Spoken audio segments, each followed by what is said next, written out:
Hi, this is Variety CHENEVERT for AKASHImedia Podcast Live, giving you an update on the commentary of Part 4, R. Kelly's accusations, alleged sex abuse, New York trial. The deliberations with the jury is now getting started. The first thing that I want to say is this. I do not support rape. I do not support child molestation. Anyone who commits a crime like that, male or female, should go to prison. However, I've had the opportunity to take time to look over videos, to read media online, to watch media online, and I came to my own conclusion today that there are no forensics significance with this trial, R. Kelly's alleged sex abuse trial. You have 45 people who are alleged victims or claim to be victims, and you don't have 45 forensics of each victim. You don't have photographs of where the assaults took place. You have one video out of 45 people that's supposed to have been of a woman that wasn't shown to the public, of a man. I don't know if it was actually R. Kelly in this video or not, but it was a man in a video with a woman with another man having a threesome. R. Kelly's medical doctor said that he examined him for the possibility of herpes, but it wasn't documented on record for herpes. You have women who are saying that he made me have sex with another woman. In a case like that, you could have gotten herpes from another woman. How do you know that a woman did not give R. Kelly herpes? R. Kelly has been married. He's married to Drea Kelly. I assume that she does not have herpes. She has never said that she had herpes. They have 3 children. You have one person out of 45 women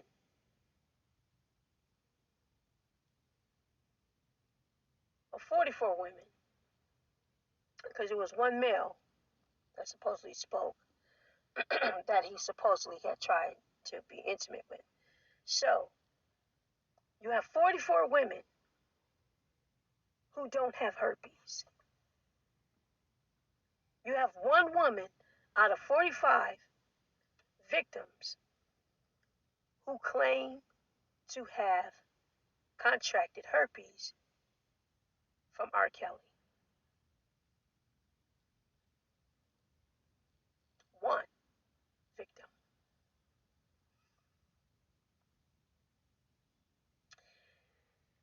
Aaliyah is deceased. She has audio, video that says that he was her best friend. If Aaliyah's mother knew that her daughter was raped, or she ever told her mother that, I know Diane would have pursued legal action. There was nothing there with that relationship other than young love. Love starts from the heart before it's on paper. There are a lot of people who have gotten married young. My grandparents got married at 14 years old in Alabama and had 15 children.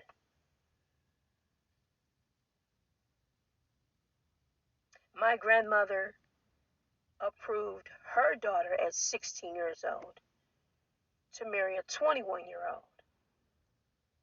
and her marriage lasts for 18 years.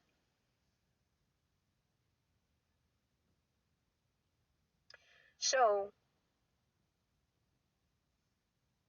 everyone grow up at different times in different eras, different kind of upbringings, um,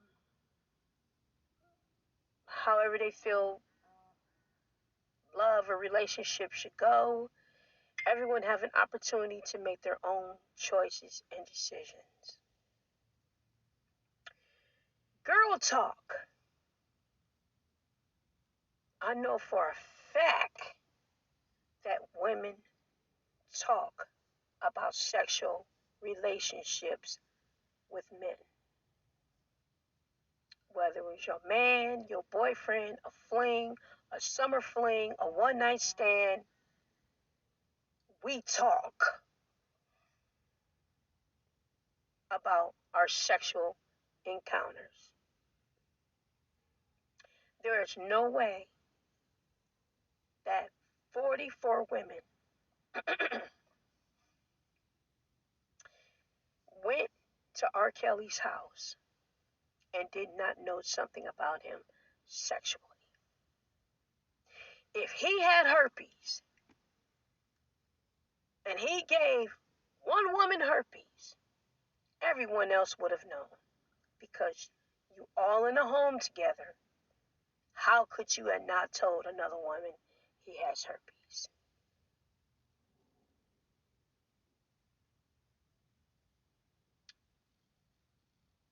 You have police officers who work for him as bodyguards off duty. You had the opportunity to tell a police officer on duty at a location, I'm being abused. You had opportunities to make noise, kick, sounds, so on and so forth. Something could have been done. There's supposedly been a child down in a basement in a house with helicopters, and no child was pulled up out of the basement of his house. You have family members of victims who never came looking for them.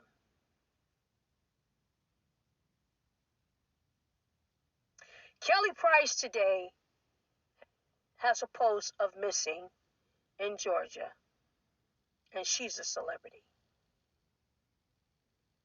People are concerned about her. Where's Kelly Price? This could have been the same thing happen to 44 women that supposedly been missing and kidnapped by R. Kelly.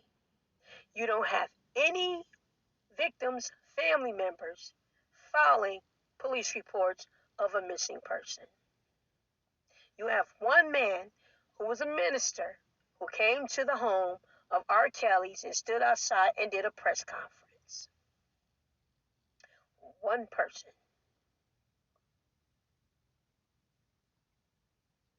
People say these women have children at home. Children will call the police and say, my mama's missing. My mama hasn't come home yet.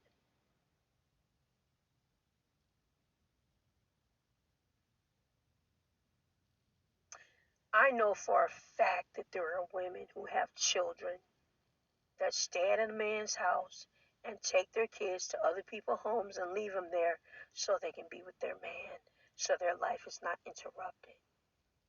Women do that. Someone else is raising their kids. Sometimes grandma become mama. Nowadays you have fathers who are single fathers.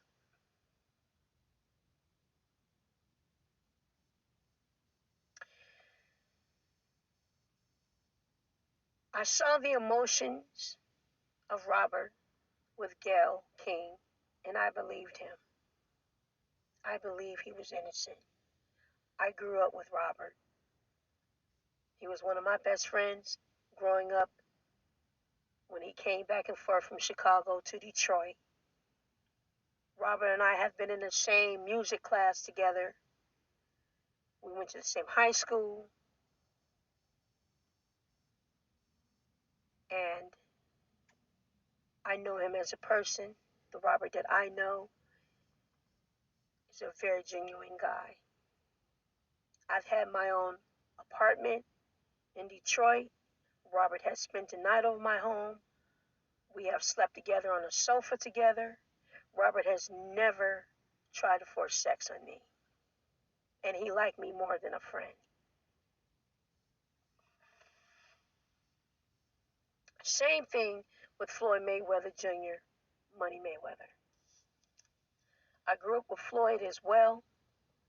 My father and his mother and my mother, Florence Ballard, the founder of the Supremes, were best friends. I'm Nicole Renee Ballard. I am not Nicole Renee Chapman. However, she is related to me. My name was changed over the years after my mother died to something else, which family members called me Rosalind, which that is not my birth name. However, I went from Rosalind to Variety. But there are a lot of people that still remember me when I was a child and know what I look like. I was 9 years old when she passed. So I have a great memory of my mother and my life spent with her. I grew up around a lot of different artists because a lot of those artists were relatives. I grew up around James Brown and my Aunt Dee Dee when my mother was alive. When my mother passed, I didn't have these relationships with these people anymore because my mother passed and then I went somewhere else. So I was taken away from my family. However, um, I'm older than Yama, but I was there when Yama was born at the home in Pinehurst. Um, James Brown is my uncle through marriage because he married my mother's sister, Aunt Dee Dee, Deidre. Ike Turner. I know Ike Turner because I was around Ike and Tina. And so I am familiar with certain things that men have done over the years with women. I used to spend a night with Marvin Gaye and his wife um, when he used to live on Ampelon Street in Detroit. I used to go over there all the time and spend a night when he was home from the road. He was Uncle Marvin to me. You know, I saw um, also when my mother went, solo. Well, she wasn't solo when she was no longer an act with Motown. We lived in an apartment building, and David Ruffin lived in the same building down the hallway. So I grew up around a lot of different acts. I traveled with them um, a few times, and saw different relatives and things like that. And I did see some abuse, but I never saw abuse with my mother Florence being abused by a man. But I did see someone else being abused before. So I got a chance to. I saw Tammy Terrell, even if I was young. I have a great memory of people when I was young. Um, I remember her, MTDLs, um, Joe Jackson when he was around, Detroit with the Jackson 5. I spent the night with Diana Ross. And my relationship with R. Kelly is that R. Kelly's grandparents lived on the same block as my grandparents in Detroit, Michigan. So that's how often I saw him. And then his aunts and uncle, who were twins, Ike and Irene, lived on the same block but next door to their father. Diana Ross lived across the street. My grandmother lived directly across the street from Diana Ross. And then on the left-hand side was Miss Ann, who was my babysitter. Otis Williams lived down the street on the same block as well. Kevin Little, who was a Caribbean singer, lived across the street on the corner, right next to the Jeffries Freeway. So, and Robert and I used to talk all the time outside on the porch, whatever, hang out or whatever, you know. And whenever he come back and forth to Chicago and to Detroit, I'm usually the first person he used to see, usually, especially if I was at home. And we were just cool like that. Or I'll see him at school or something, you know, because he was between two states. So he went to school in two different states. So that's kind of like he had things, I guess, set up like that, his parents or whatever. But he was always a great person. Everyone liked Robert when we were growing up. Everyone loved him. If Robert Kelly, even at that age, had that type of aura about him, about being a rapist or a young kid in high school who would do that to girls, my relatives would not have had him as my friend. They would never even open up the door for him. So he didn't even have that type of aura about himself. So I believe him, and I still look up to him. He's a genius. He's a producer. He's an artist. He made it. He really focused on his music. Music was his wife first. Music was his girlfriend first. Um, he told me when we were in, I would say, early 90s, that when I didn't see him at school sometimes for a long time, I said, where you been? You haven't been in school lately, you know? And he said, oh, you know, he finally told me about his reading disability, you know? And the way I look at things with that situation with him, and they even say the same thing about Floyd as well, um, both of these men speak very well. That's the first thing. Both of them speak very well. Neither of them talk like they never had an education. Both of them speak very, very well. Um, I personally think, I don't know what dyslexia is. I look at dyslexia as something that, like a person who speaks Spanish. Like Spanish, their words are written backwards. Their sentences are written backwards. Their questions and things like that are written backwards, kind of. And the question mark is upside down. That's how I see dyslexia. You know, where English is written forward, but Spanish is written backwards. That's how I see dyslexia. You know, so um, he told me a little bit about his problem or whatever, but I didn't judge him or anything like that. But that's just how I saw it. But I looked at it like I don't like fractions or algebra. You know, um, I don't know how he wrote music. He wrote music. We were in music class. He understood music. Maybe he just, I guess Robert was good at hearing, sight, hearing, and the rhythm of music, the sound of music. Some people have that. Um, but he's a genius in his own way because he's a producer. He was still able to compose music and put music together so he could read music. So I just look at his problem as being able to read bars, and he just have a different language. He learned a different language of music, and that was his focus. You know, it's just like Floyd. When we were younger, Floyd would watch boxing all day long. I used to stay at Floyd's house in New York City with him and his mom. My mom used to stay with them too. We visited and everything. And I remember watching boxing with Floyd all day long. And when I say all day, I mean till it went snow on the television set. And back then they had a black and white television.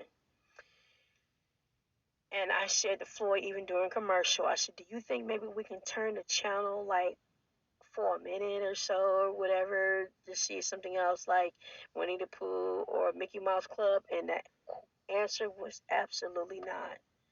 It's coming back on. It's going to be back on in a minute. And Floyd's mother had a different television set. She had to have two televisions because Floyd wanted to watch boxing.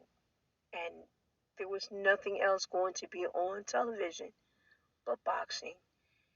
And Floyd's plan has always been Plan B, which is boxing. Period. So, I mean, I used to sit on the floor with him, and he would sit on my lap with his back against my chest, and we would just watch television together with him in his onesies on full-footed pajamas, and that was it. And then he'll get hungry and say, "I want something to eat or something," and come right back. But there was nothing else going to happen anywhere. He always had his way. Always had his way. And even Floyd, growing up, he had sisters, he had a mother. Whenever anyone got on his nerves, I never saw Floyd hit anyone. His mother, his sisters, anybody. He'd get on his phone, he'll dial the number, call his daddy, and say, "Daddy, come get me. I want to be a boxer. Come get me." His daddy would say, "Okay, I'll be there in the morning. All right, I'll come get you. All right." He'll go pack his bag, whatever that bag was, and put whatever he had in that bag by the door. And his father would be there on time, not a minute late, not a second late. He had a father he could depend on, and that was his relationship. He had a great mother as well. He had the kind of mother that allowed him to see his father anytime he wanted to see his daddy or whatever. He didn't have the type of mother to say, "No, you can't see your daddy," or whatever, woo woo, and nothing like that. Because some women want to keep their children away from the father, but his mom was not like that. She was like probably ready to see him go. But he'll turn back and say to me, because he called me Rosin too growing up. He said, "Rosin, I'll be back. I'm not gonna forget about you. I'll be back." I said, "Okay, okay, Floyd." And then Floyd would call me. He'd find out I wasn't there when he got back, and I would be back in Detroit, and he'll call me from New York City or New York, where he lived from, and talk to me on the phone and said, "I'm coming over to your house tomorrow because it's gonna be the birthday party, for our parents, and I'm gonna be there to come see you. I'll be there." I said, "Okay, I'll see you." And he come see me, and he found out that someone else liked me. And when Floyd got there, he made an announcement. As soon as his daddy put him down on the floor, because he was carried, he wasn't an infant, he wasn't a toddler, he was like probably 4. He said in a whole living room with the music playing, as soon as they put him down, it wasn't that loud, but he said, "That's my woman. That is my woman." And everybody turned and looked at him, acknowledging that I was his woman. Everybody was like, "Damn, okay." And I stared at him like, "What? Are you serious?" And then I said, "Well, Floyd, give me a kiss." He puckered up and I gave him a kiss. And he held his lips after that and went and sat on the sofa. And my mother said, "He looked like he about to faint." It was so cute. And his mother said he was like that for 2 weeks, holding his lips. So I was his first kiss and his first dance because I used to put him on top of my feet and we would social together with him on top of my feet, dancing to My Starlight or My Starship. That song, My Starship. That was our song. Um, so, you know, I grew up with Floyd and Robert Kelly, and I grew up with the Jacksons. And during the time they were in the Detroit area, and then I stayed with them off and on too in California. However, um, I just know the aura of these people, even Michael. I know the history of Michael Jackson as well. I know that Michael Jackson was molested by a woman, He was not molested by a man. Um, so I just feel that women do molest as well. And my own daughter um, has been in a problem with women um, who have hurt her, taken her from my home, done things to her, set her up with guys, all kind of stuff. So my daughter has been abused by women, and these type of people would do the abuse and then turn around and try to find something on someone else and put the blame on somebody else instead of themselves. See, they don't want to go to prison. They want somebody else to do time. My daughter's father was accused of a sexual crime before, and he did time for someone else. And come to find out, it was his son's uncle that did it. So he did 30 years in a penitentiary for a crime that he did not do. And he told this to my daughter, and his sister told it to my daughter because they're half siblings. And their father went to prison for 30 years for a crime, sex crime, that another man did. But the man who did it was uh, my stepson's uncle that did it. So I take it very serious that this case for R. Kelly does not have any forensics significance.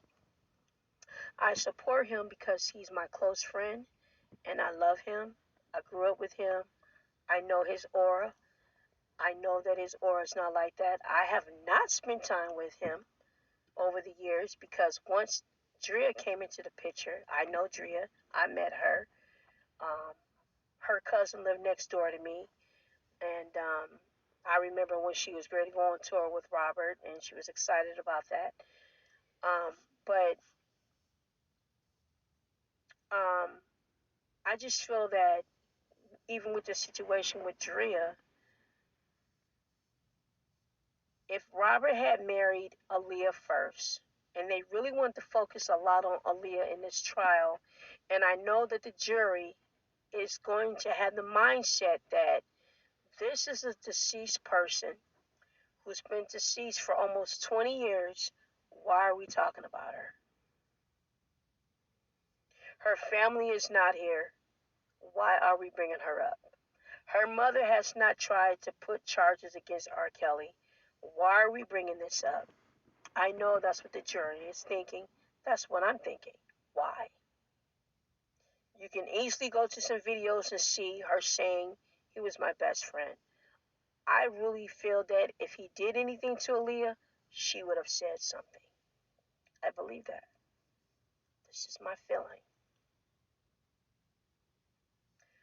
Um,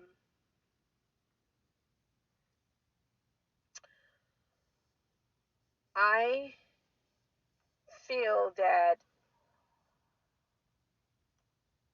you just can't have 45 victims, one man in a home controlling 40 women, 20 women, 10 women, and not gang up on him and try to do something to him to get away. Um, in my era of growing up, one woman cooked grits and threw it on Al Green. That was her retaliation. I just don't hear anything about retaliation of any kind. Everyone is saying the same thing. Everyone got the same story. Just about, I don't know anything about eating boo boo. They have a woman that says she ate boo boo. Crazy. Crazy.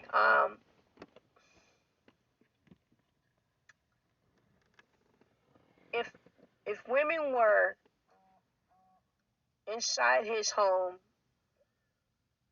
kept in bedrooms and couldn't use the bathroom, there should be forensics on that. Where did you use the bathroom at if you couldn't go to the bathroom? Did you pee on the floor? You know, I mean, when I say forensics, anyone who doesn't know what forensics is, we're talking about hair fibers, skin fibers, cut, blood, scratches, marks. R. Kelly doesn't have any marks, scratches, bites, um, anything. You don't have any weapons. You don't have a chokehold. You don't have anything showing pictures of bruises of any kind, grabbing by the neck. Um, Even if he grabs someone by their hair, you don't have any nails in their hair. You don't have any skin cells, skin falling from the fingers in the hair. Um, there's no hair on his floor. Um, there's no hair on carpet, sinks, toilets, drains. Um, you don't have handcuffs. You don't have um, any weapons of bondage. You don't have any pictures of bondage, of rooms of bondage, of what they call BMF or whatever they call it, BMM, BMF or whatever it is. You don't see no bondage with no belts, no shackles, no chains, no buckles. Um, People are talking about videos again with him supposedly in the video, but they didn't. I don't know what that video looks like. I don't know if it's a full body shot of him in the video or not. I don't know if it's just at the waistline of a video. You know, there's no forensics of a woman or any of these women with OBGYN records. Um, like I said, herpes. He could have gotten it from the woman that gave him herpes. You have another woman that claimed that Usher gave her herpes. Could that be the same girl? Usher just had a beautiful daughter, and she doesn't look like she was born with herpes to me. Um, there's a doctor that's saying, well, he started prescribing, you know, this antibiotics to R. Kelly for herpes. Okay, well, I've never seen R. Kelly with any photographs with herpes on his lips. Herpes do form on your lips too, not just on your penis. And if R. Kelly gives a lot of oral sex between the legs, you best believe there's going to be some herpes bumps on his mouth. No forensics of that either.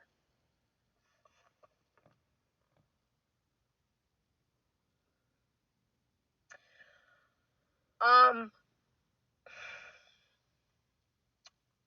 Labels, girlfriends. They're labeling these women as girlfriends, lovers, whatever. Um, that's still not significant of a relationship. What I mean by that is, do you have authorization to use the credit card? Is your name on a bank account, a joint account, um, a utility bill, anything that demonstrates that I'm here in this relationship with this man? He gave me a credit card. He let me drive a Bentley. I got a gas card to go to the gas station. I have a bank statement. I got one utility bill, even if it's the phone bill. Something that shows significance of a relationship or authorization. Doesn't sound like that's going on there either. Um, Girl talk. Women talk about men all the time sexually. All the time. Whether it's their husband, their boyfriend, a one night stand, a summer fling, just met, internet love, online chat, video chat, whatever it is. How you meet a person, met them through a friend, blind date, whatever. Women talk. Girl talk. They're going to talk about if he got a pinky with a thumb on it penis. They're going to tell you if he got a python dick, if he the snake. Um, Women will talk if he's the minute man, 2-minute brother, something. Women talk. If a man has herpes, your ass is going to know. Girl, we was into it, and I know damn well the lights ain't always off when you're having sex. It's not. It's not. I mean,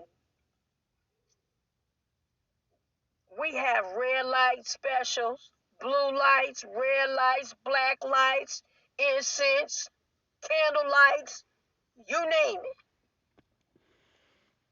You're going to be able to see something. Now, one victim said this one victim who has herpes out of 44 victims, you have one victim that has herpes. One. You don't have 44 women with herpes. You have only one woman with herpes. And he supposedly slept with all 44 women,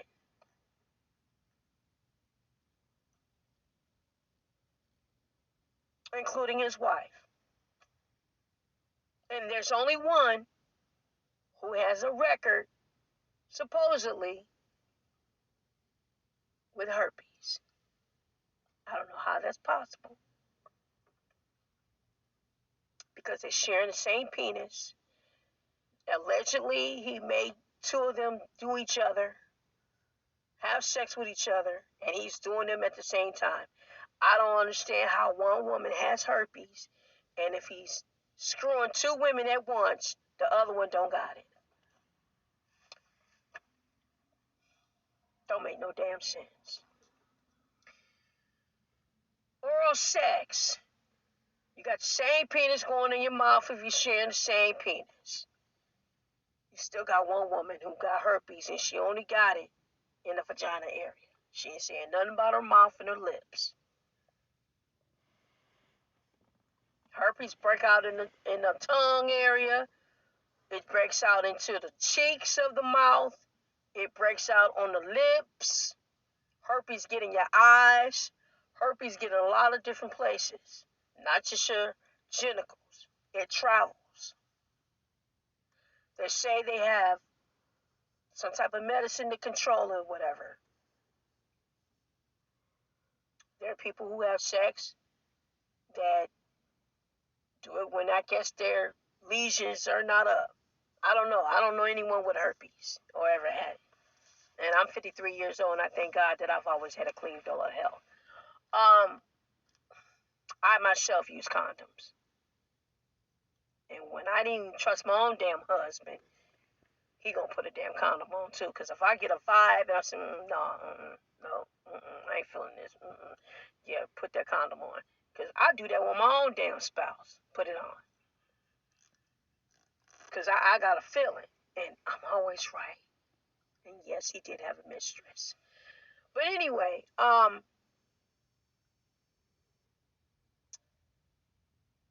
I am just saying these things because no man should go to prison for nothing. And these are all black women. And I hope, Art, that you don't stop loving black women. The chocolate drops. Because we're not all the same. However, white women in the past of history have always gotten away with saying that a black man raped them when they really didn't. They end up going to prison for the rest of their lives or whatever, 20, 30 years, because of what white women had the control and power to say. It's in the past of history itself, you know. And then they come to find out years later, after the person has done 30 years, through DNA testing, they find out they were innocent. So, this R. Kelly alleged sex abuse case, this trial does not have any testing, even through DNA. DNA on 44 women, 45 women, 44 women, or one male. He doesn't have any testing either. There's nothing there. You don't have no family members knocking on the door, bringing the door down. Like Master P said, if it was my family, I would have been busting the door open and breaking it down. You don't have anyone seen to be looking and running after people. They don't have police reports. You don't have anyone out of 44 women following a police report. They're saying, oh, I didn't file a police report because I didn't want to lose my credibility in the industry. So therefore, you're still going to continue being in the industry and pursuing someone else. That's how I took that. So it didn't make you want to give up the industry because you got herpes from R. Kelly or he raped you or anything. It still made you want to continue to be in this industry. That's what one of the victims said. Okay. That shit would make me give up. Something would make me give up at some point. You know. I would learn from an experience. I think I would. Um, Drea, his wife, ex-wife. Aaliyah was before Drea. She was his background dancer. She was his dance choreographer. So therefore, she was on tour. Aaliyah did go on tour with R. Kelly at some point of her career. But she still married R. Kelly, even after he married this minor. And she still had 3 children for him. So obviously, age wasn't nothing but a number. Move on to the next. So, there's supposed to be other trials coming up after this trial. I don't see how it's going to go through. Because this is a big case here with 45 people claiming that they were sexually abused by one man. And they were powerless. They didn't have a mouthpiece. They couldn't kick the door down. They couldn't make no noise. They couldn't act crazy. I know a lot of crazy people, when they get out in public, they show their ass off. They get drunk, they get high, they talk shit, they act crazy. Women be talking shit in cars, screaming down the street in automobiles. I don't know. But I just know for a fact, if you're in a circle this big, then you knew. You knew what was going on. I personally think and feel, just like a trial attorney said, she gave commentary today, and she said that there was no evidence. It's very little evidence, and I agree with that. I said that earlier myself. There's no evidence here. I'm not reading anything about no evidence. They didn't bring it like that. The prosecutor didn't bring it like that. But this case is so big that I don't see how any case in Chicago and anywhere else after this is going to go through. I really feel he's going to get acquitted. I feel that he should get acquitted. It should not be a case where they just say reasonable doubt. I don't think he should go to prison for reasonable doubt. I think he should be judged on significant evidence, and there is no significant evidence. To me, this is hearsay. This is hearsay. I know for a fact that myself, I left home at 19 years old. I was pregnant with my daughter at 19 years old. I left Detroit, Michigan. I moved to Grand Rapids, Michigan, 400 miles away. I did not keep up with my family for like 6 months. They didn't come see me till I was almost time to deliver. I was working at JCPenney's. I had my own condo up there. And but my family, when I finally contacted them, they came to see about me. They wanted to see about my surroundings, who I was with, where I lived. They came to check on me. And And when they came, they were surprised, like, wow, you have this big condo in this nice suburban area. And I was looking at them like, well, what was I supposed to do? What were you expecting? They just said, we didn't know if you were living with a guy or not. That could have been my prerogative if I was, because I was 19 years old. But no, I'm not. So they were comfortable because my lease was in my name, my utilities was in my name, and I know how they are. I know somebody sat outside to watch my place for a while to see if someone came in and out as a male, and they didn't see that. Even if I had my own place, I had a right to have a male in my house if I wanted to. I pay the bills and I pay the cost to be the boss, and it was my place. But that was not the case. But they was just being cautious just to see. Um, I had another relative that came up there after I had my daughter, and she came to see if the place was still in my name, if it was still utilities in my name, everything was still in my name, everything was still the same like it was. And she was like, okay, I'm leaving, just come and check on you, whatever. I said, I'm good. I had relatives that came to my place to spend a night, a couple days, and they did that intentionally to see if anybody was going to walk up in there late at night, 2, 3, 4 in the morning, and it would be like, hey, who's these people in my house? None of that. It was still my place. So everyone was like, that's her place. So at 19, I was pretty mature.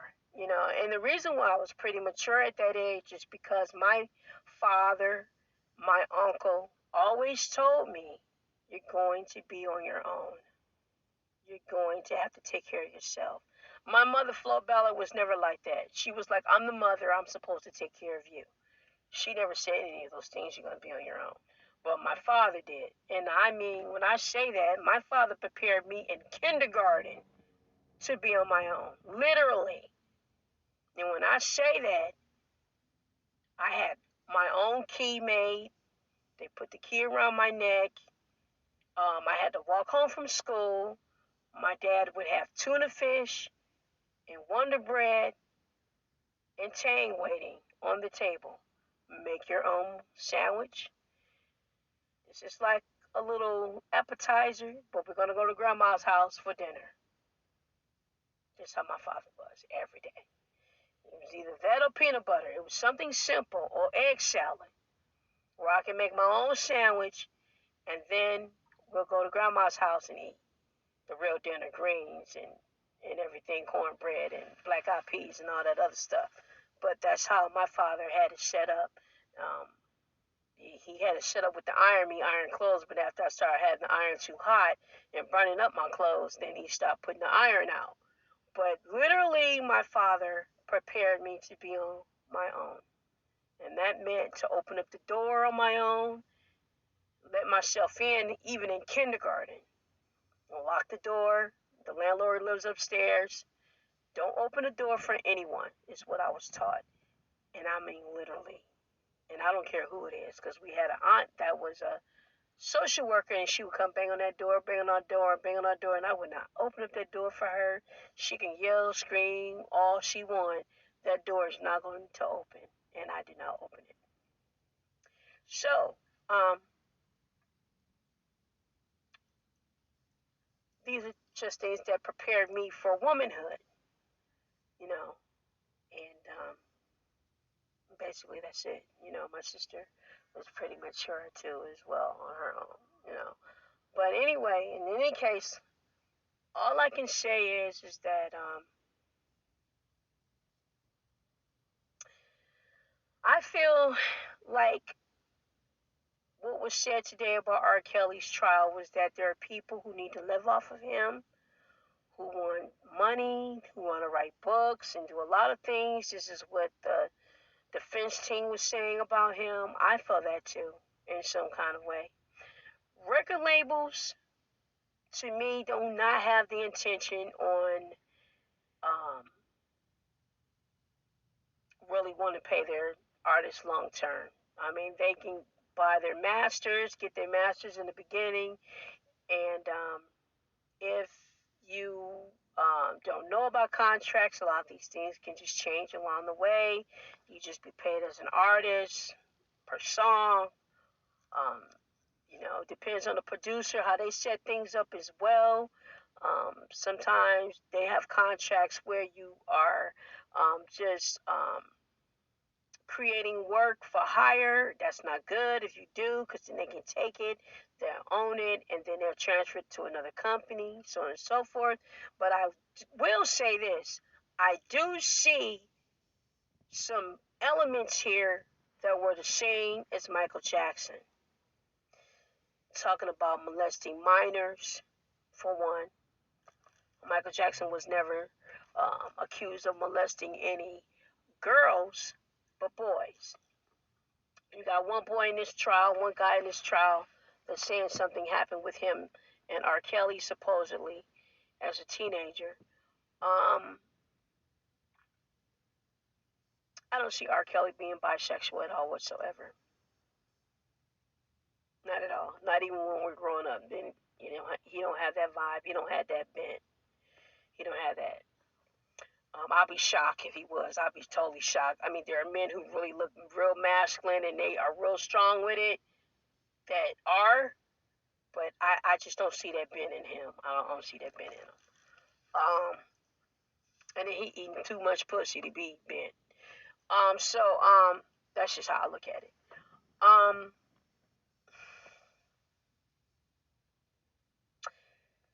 I see his trial and the things that he's going through is some elements of what happened to Michael Jackson.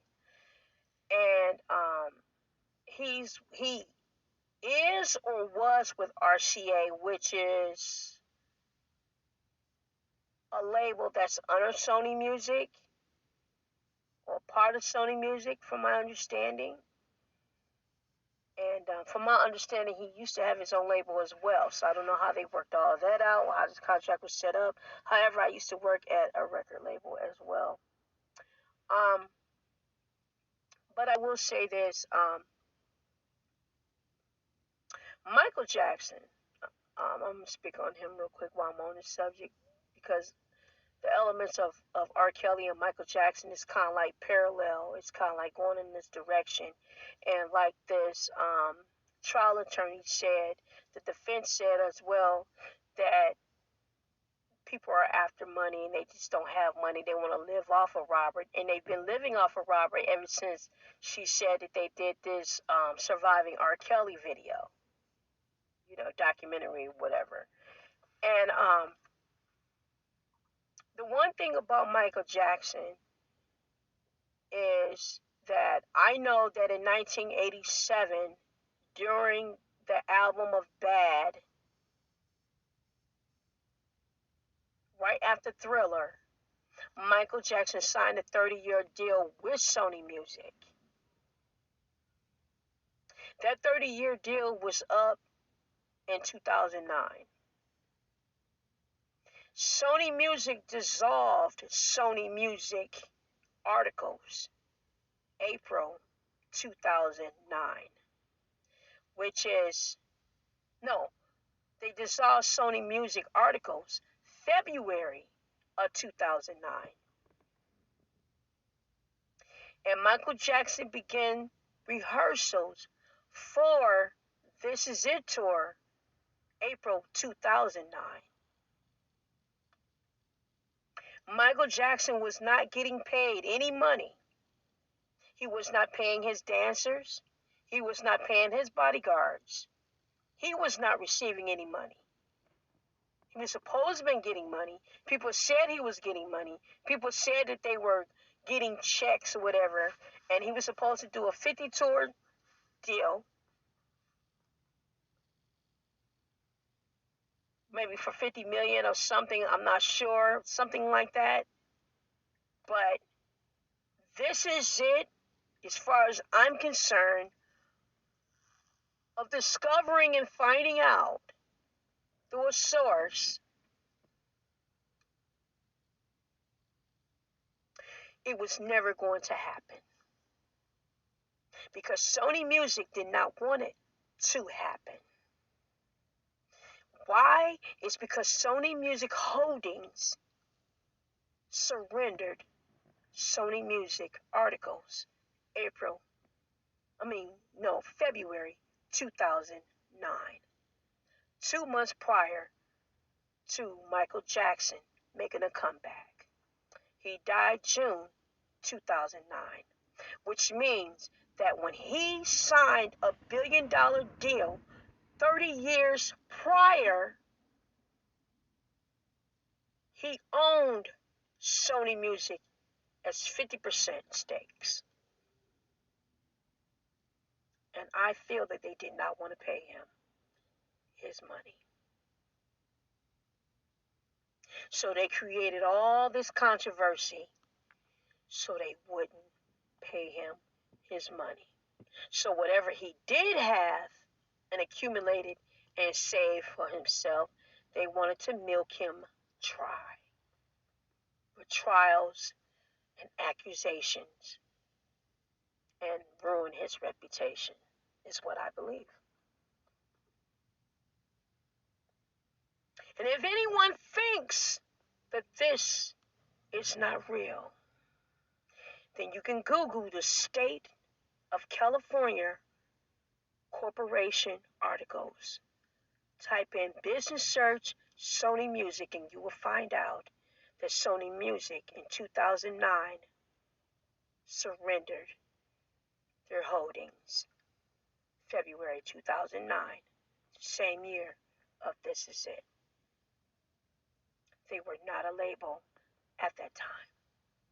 And they just recently, again, somewhere between 2012 or somewhere around a little later date than that, decided to revive Sony Music again.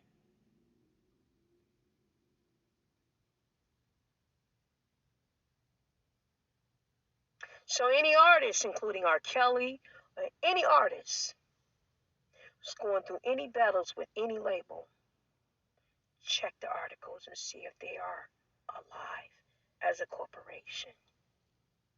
Instead of letting executives tell you that we're dropping you, we're not going to keep you, we're dissolving this, we sold this, we did that. If you do not have a business, you cannot do nothing. And I'm going to also stress this. They're saying that R. Kelly cannot read. Therefore, in business, globally, in any state, in any country, no one who does not have the comprehension or is incapable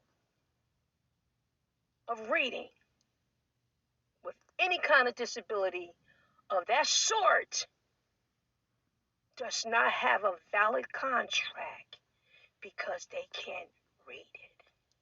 So therefore, that makes your contract and your business fraud. So you can throw out there that he's ignorant, but you should never be signing a contract, regardless if he has an attorney. An attorney should not be signing anything unless he has an interpreter to tell him what it says. And if you do not have any audio recording that can read text out loud of what the contract says, it should not be signed.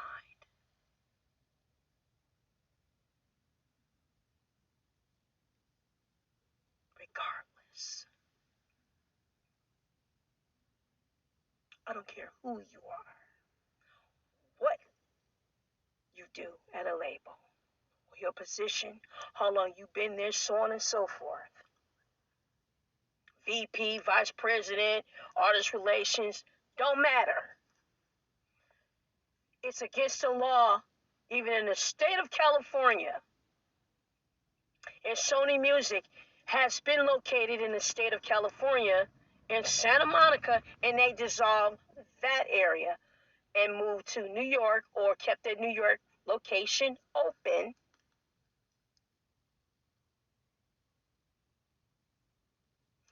is written in the state of California of business, a person cannot sign contracts if they do not know how to read and they have a disability. You cannot do business with someone who has a mental problem, who's incapacitated. And a person who cannot read, that you call illiterate, is incapacitated. They do not have the comprehension to do business.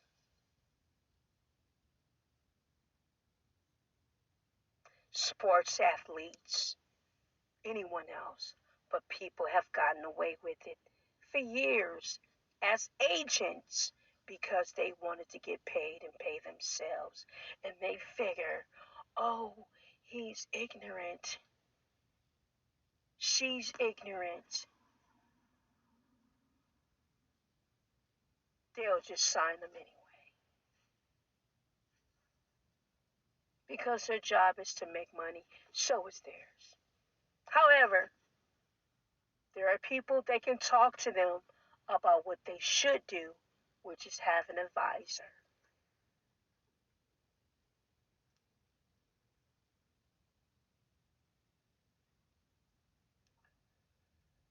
So,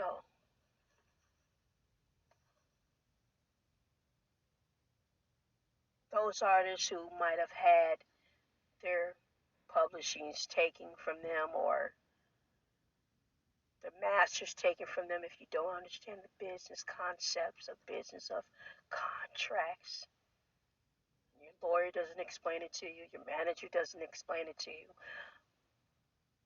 I would just say I didn't know. And that itself makes everything invalid.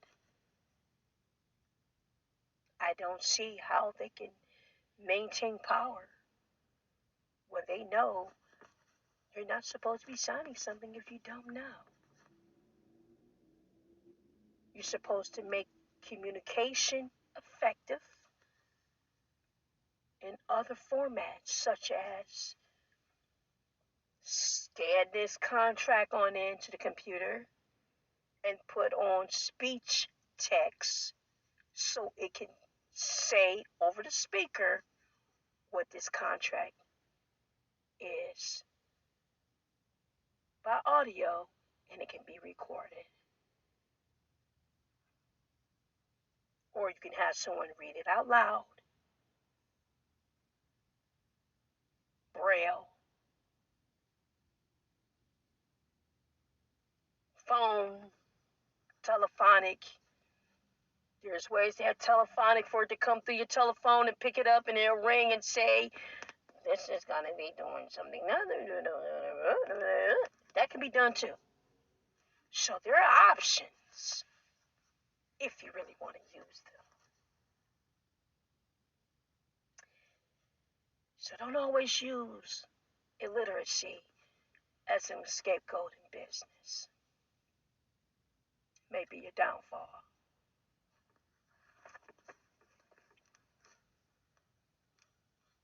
Anyway,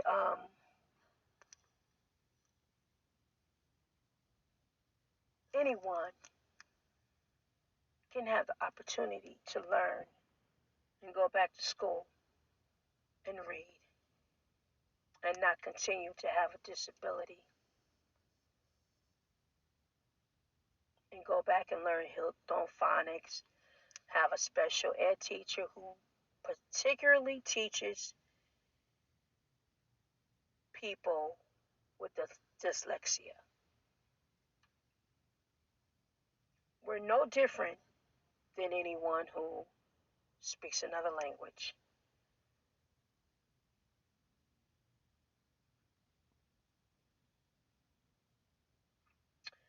So, education is power and the mind is a terrible thing to waste.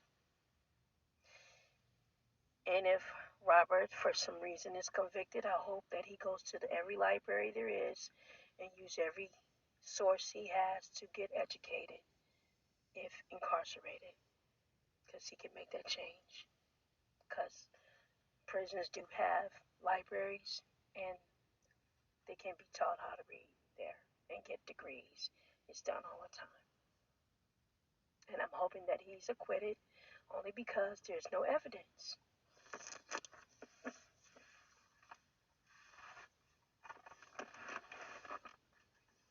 And I wouldn't want anyone to do a crime that they did not do. I know we have big shots and movers and shakers in New York City. And there was a former district attorney who said that his enterprise was,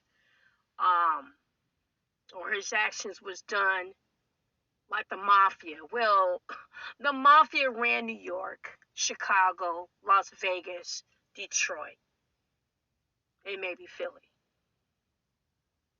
You had Al Capone's, the Earl Flynn's, the Get Down Connection, the Black Panthers, you name it.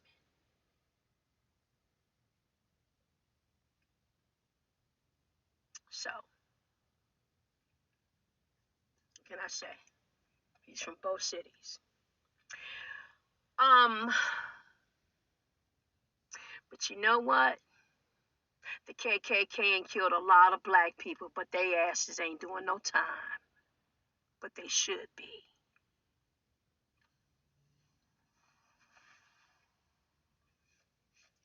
Don't be so quick to put a brother in jail, because they did worse.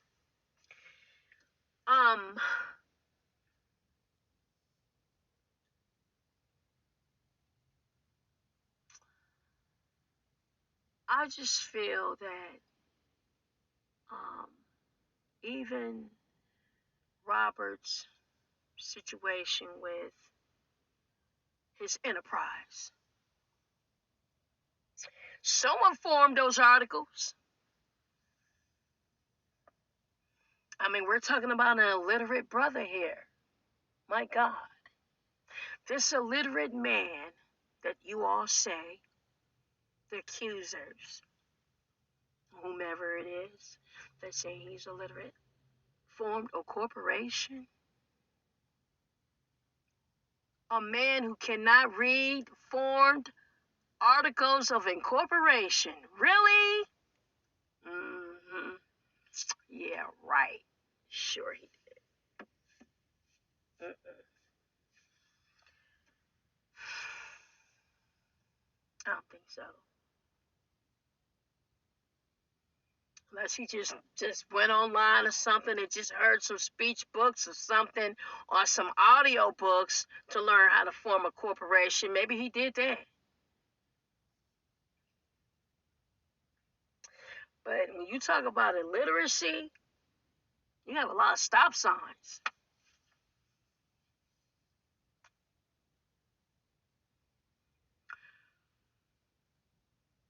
How could he know the girl's name or knew how to spell it or know what it was or anything? I mean, there's just a lot of things that could just go wrong with this whole thing, even dealing with people.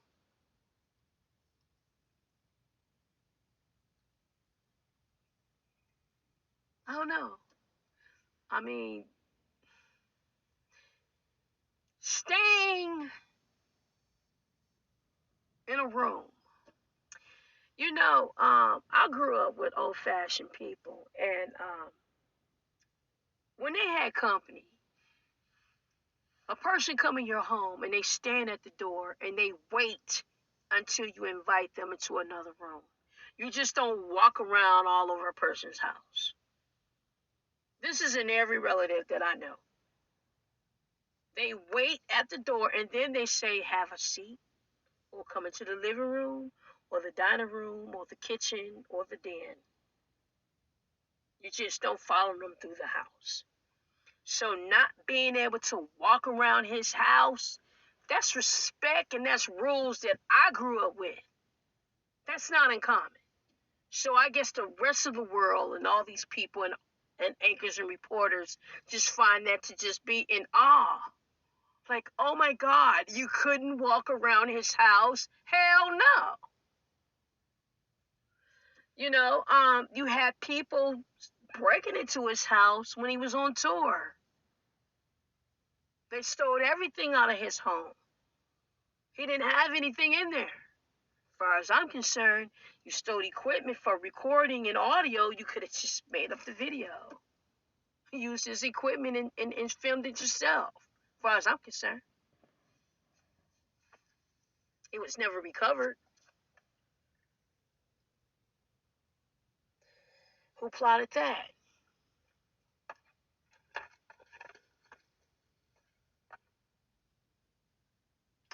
The woman that was in a video that's supposed to have been this one evidence with this man that's supposed to have been R. Kelly that was having her hair grabbed and pulled, and he's supposed to have been making her give oral sex to another guy. Okay, so if he was making her have oral sex with another guy, then he didn't give her herpes because she was obviously giving oral sex to a guy who didn't have herpes.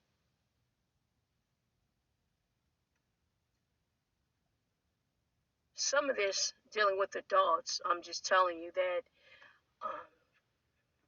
most of it is volunteer. I mean, you're there because you want to be there.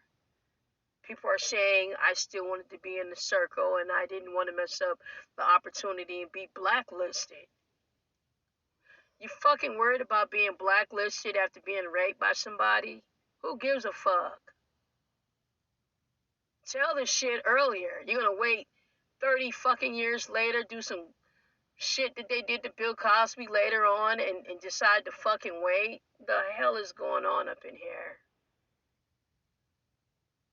You didn't want to be blacklisted. You still blacklisted because don't nobody know who the hell you are. And you still haven't made it. You still haven't made no albums.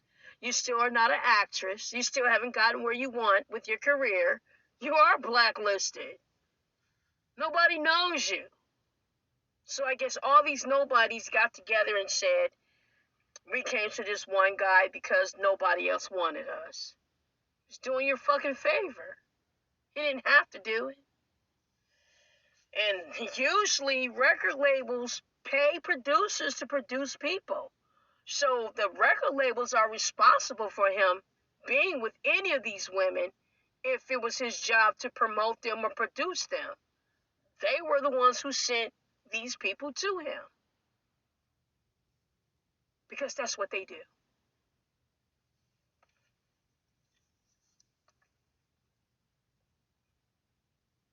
No one else is standing up or on trial with him. He's had help. He's the only one there. And the guy who was supposedly being given the head to, he's not there. He's not saying, oh, yeah, that was us in the video, doing this girl. Oh, no, he's not going to do that.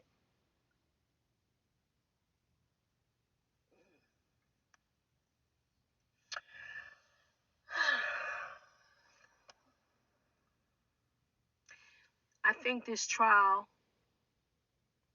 jury is going to acquit R. Kelly. There's no evidence. And I think he should be acquitted based on the fact that there is no evidence. There's no forensics. No fibers.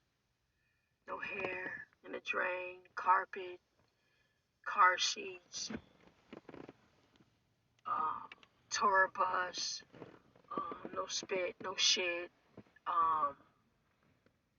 no dirty sheets, dirty panties, brushing your tooth with a toothbrush, and giving head to a guy and then go brush your teeth and got toothpaste spit in it and then got the toothbrush. Toothbrush is forensics because his sperm is going to be on the toothbrush for the fact that you brush your teeth. Gargle, spit, Something's gonna be in the damn sink. That's forensics. Spit in the sink. Um, Sitting on his toilet stool. Peeing in a Dixie cup. Somebody said that he gave them a cup from 7-Eleven to piss in. That's forensics. Your piss in the cup. His fingerprints on the cup. Your fingerprints on the cup and your piss in the cup. That's forensics. That's significant. Then we got none of this shit. None of this is there for evidence of 45 victims.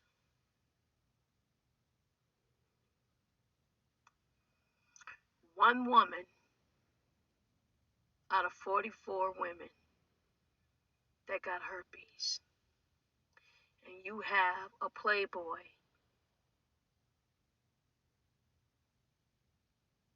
who had fucked 44 different women, including his wife, that don't have herpes.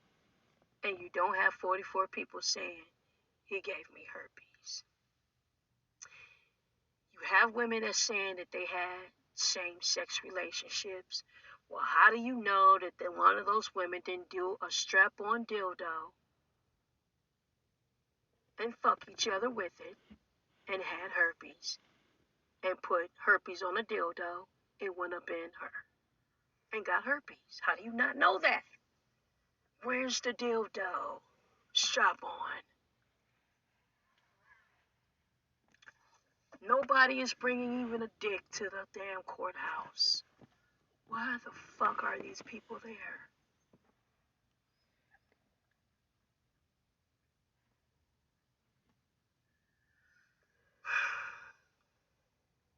You don't have no scabs from his penis or nothing. You don't have nothing like, girl, I gave him head and he had herpes. You spit the shit out, put it on a toilet paper, tissue or something, and save that shit. Something. None of that. There's no forensics on R. Kelly.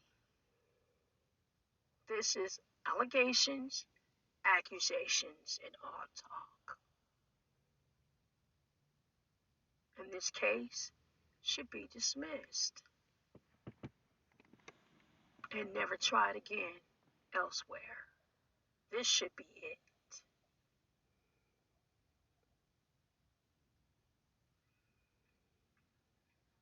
And there are a lot of people who believe in their minds that if I can get rid of him, make him go to prison, he die in jail, I can live off his money, and so on and so forth.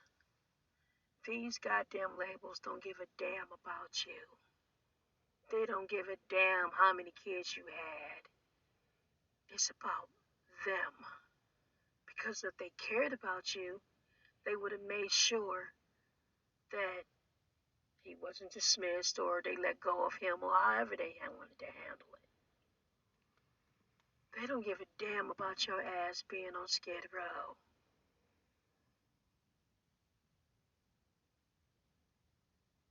You didn't do no music or nothing. They don't care. These labels take out life insurance on their artists. And they worth more money dead at some point to them because of how they structure the contract to take their masters. Well, hopefully someone who's illiterate, who could not read, will be able to restore their masters and get it back. Simply because he couldn't read and it's against the law for him to sign over masters if he's incompetent.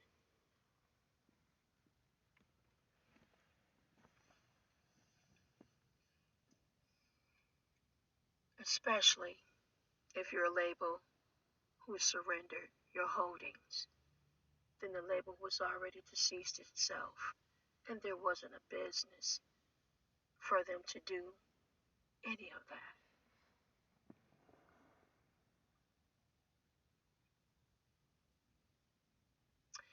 And if anyone wants to go against that, all they have to do is go online to the state of California corporations and business search Sony Music. And you'll find out all the years that they formed it and dissolved their holdings. PDF printout.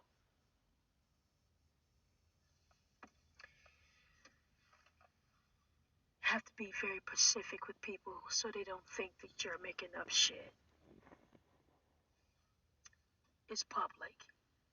Search. Anyway, so to the victims. Hope you are able to forgive what has happened to you. Get help. Same thing with you, Robert.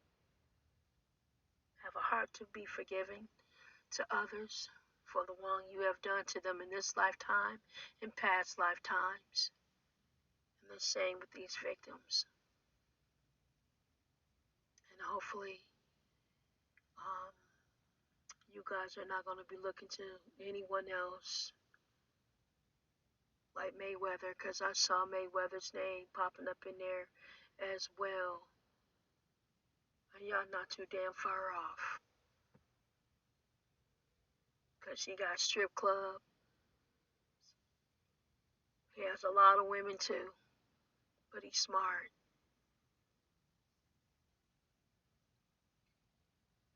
Because you women, you pretend like you guys are not cool. Y'all not friends. And then y'all get behind each other's back. Did you see the movie Fools Fall in Love? Only one woman left. But anyway, I just hope that all of you are able to get over what you've been through in your ordeal. Move on with your lives, get counseling, get help, domestic violence counseling, whatever you need to do. Women who are advocates for domestic violence, it just doesn't stop with you being an advocate.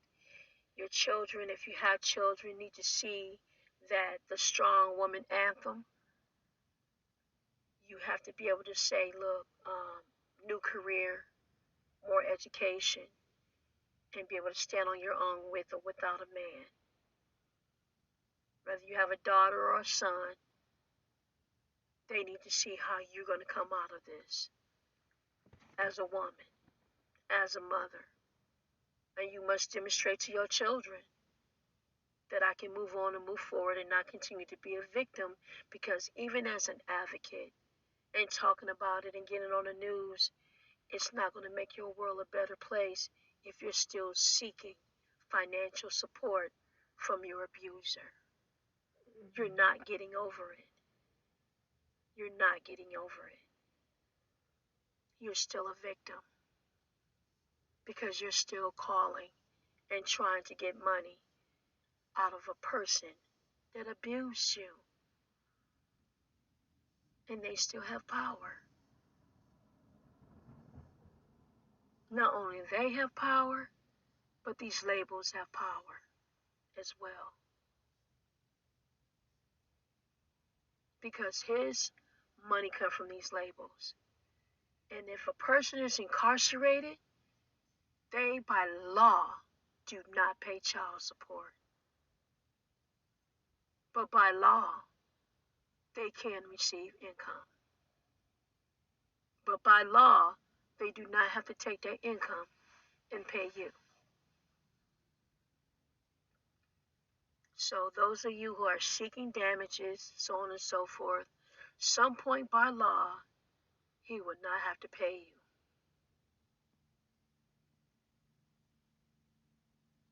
And if he's found not guilty, he has every right to sue all of you individually as well for damages, defamation of character, and fraud.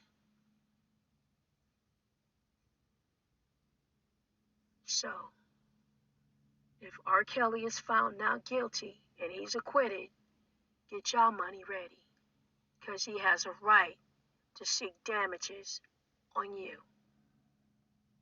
and ruining his reputation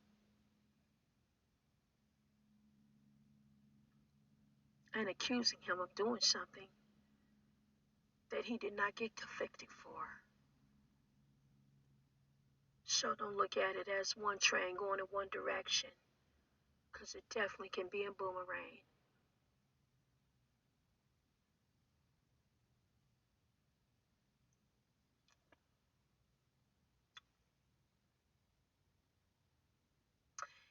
And those of you who have lived off of him in his home for free, or however it went down, because a lot of that has been talked, that a lot of people have lived off of him. You can be probably sued for that too and be compensated for living off of him. There are a lot of things can be twisted in a situation like this.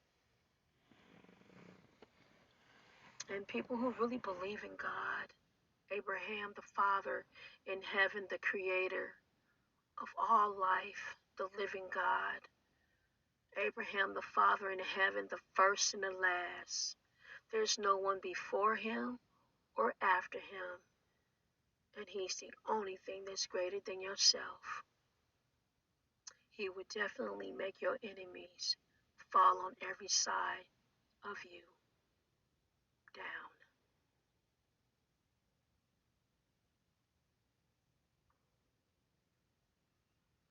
And this may happen with this trial with R. Kelly. His enemies may fall on each side, simply because you don't know where he is with God spiritually. And obviously, the Lord has been pleased with him at some point of his life, because he's been very successful in his life. And people who have not been obedient to God have been seeking people like him to live off of and use and abuse and manipulate with their pussies.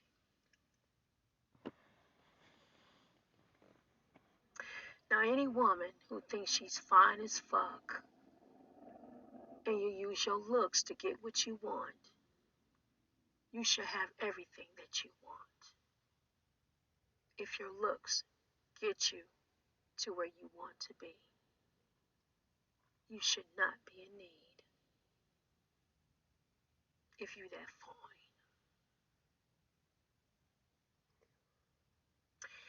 Thank you for listening. This is Variety CHENEVERT for AKASHI Media Podcast Live, giving you a commentary on the update of the accusations of R. Kelly, the genius producer from Chicago, the Pied Piper of music, of R&B, his alleged trial of sex abuse to 45 victims that currently has jury in deliberation in New York. We got some high rollers from New York City, got pulled, so on and so forth. However, a lot of people claim they part of the Illuminati, but it looks like it's being illuminated right now.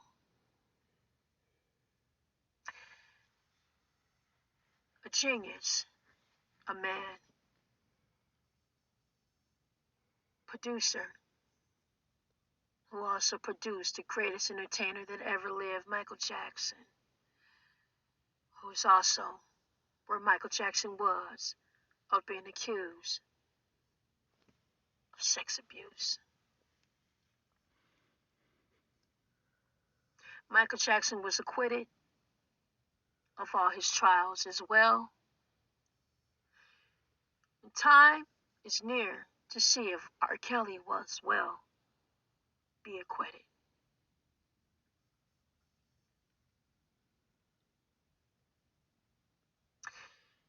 And if he is, I just pray that we do not have another funeral for another great artist who produced people and made a lot of people money.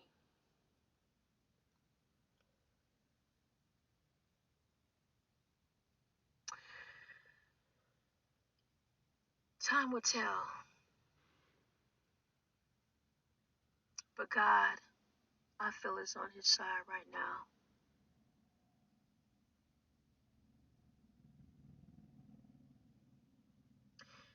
Thank you for listening.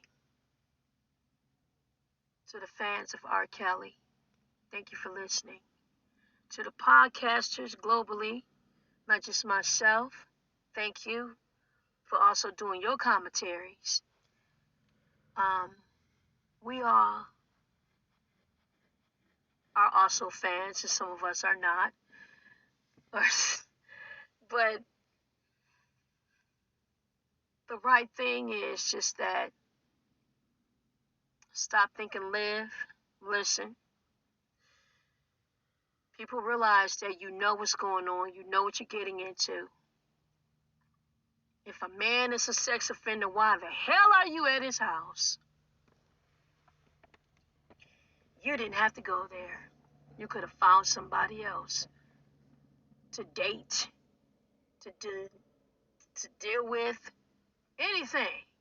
You did not have to see R. Kelly, even after Aaliyah. Marriage, what took place, what? Even longer? That's 30 years ago. You didn't even have to be involved with R. Kelly.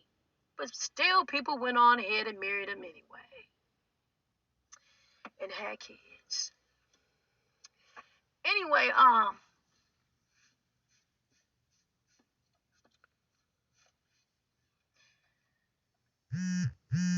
work on you. Do you. That's what y'all say. So, everyone needs to seek counseling and help. R. Kelly and these victims. Everyone needs help. And everyone needs God. Thank you for listening. This is Variety CHENEVERT for AKASHI Media Podcast Live. The daughter. First one child, Flo Baby, 1217. Po Child. A Patel as well. The daughter of the founder of the Supremes. My mother was Florence Glenda Ballard. A woman who was in the media as well as being raped.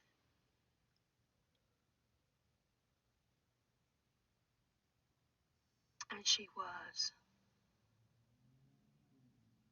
in the front seat of an automobile by knife point.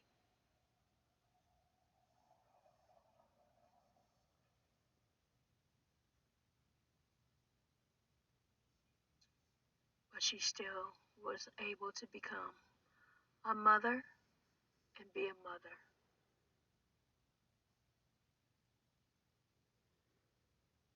And continue to hold on to God.